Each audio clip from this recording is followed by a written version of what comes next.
Everybody asking how we doing, say we good. Don't need no one to tell me how to live just like they would. It ain't their business, but they in it, I don't know why. Revolved around my life after I found another.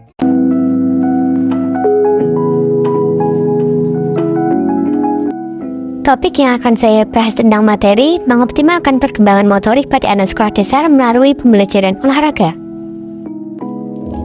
Apa sih motorik itu? Emang penting ya? Salah satu aspek perkembangan yang cukup penting pada anak sekolah adalah perkembangan motorik. Perkembangan motorik adalah perkembangan unsur kematangan dan pengendalian gerak tubuh. Keterampilan motorik berkembang sejalan dengan kematangan syaraf dan otot. Aktivitas anak terjadi di bawah kontrol otak. Biasanya kemampuan motorik anak dibagi berdasarkan umur, seperti anak usia 6 tahun telah memiliki kemampuan motorik. Ketangkasannya meningkat.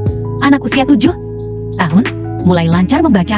Anak usia 8-9 tahun biasanya memiliki kemampuan motorik seperti mulai mampu menggunakan peralatan rumah tangga. Sedangkan kemampuan motorik anak usia 10-12 tahun adalah mulai terjadi perubahan sikap berdasarkan postur tubuh pubertas, mulai nampak tertarik dengan lawan jenis. Pada umur 6-7 tahun atau kelas 1 SD mereka memasuki masa pra-operasional belum berpikir logis. Pada umur 8-10 tahun memasuki masa operasional konkret, sudah menggunakan logika. Di umur 11-12 tahun, memasuki tahap operasi formal, di mana peserta didik mampu berpikir tingkat tinggi.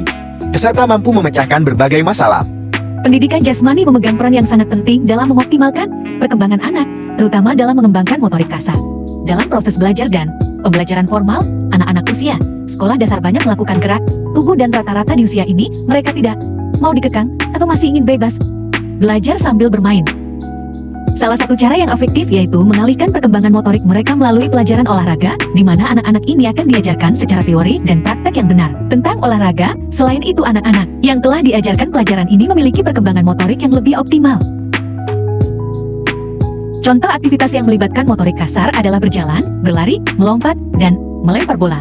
Sementara itu, motorik halus melibatkan gerakan kecil dan terkontrol yang melibatkan jari, tangan, dan pergelangan tangan. Contoh aktivitas yang melibatkan motorik halus termasuk menulis, menggambar, dan mengikat tali sepatu. Peran pendidikan jasmani dalam pengembangan motorik kasar anak sangat penting dan harus diperhatikan oleh orang tua, guru, dan lembaga pendidikan. Peran orang tua juga sangat penting dalam mendukung pengembangan motorik anak dengan memberikan lingkungan yang aman dan merangsang, serta memberikan dukungan dan motivasi pada anak-anak dalam berpartisipasi kegiatan olahraga dan bermain. Dengan mengikuti pelajaran olahraga, anak-anak dapat belajar sambil bergembira melalui penyaluran hasratnya untuk bergerak, apalagi ditunjang dengan penggunaan peralatan. Semakin terpenuhi kebutuhan akan gerak dalam masa pertumbuhannya, makin besar dampaknya bagi kualitas pertumbuhan itu sendiri. Dengan pendekatan yang holistik dan beragam, anak-anak dapat mengembangkan keterampilan motorik mereka secara optimal dalam lingkungan yang menyenangkan dan mendukung.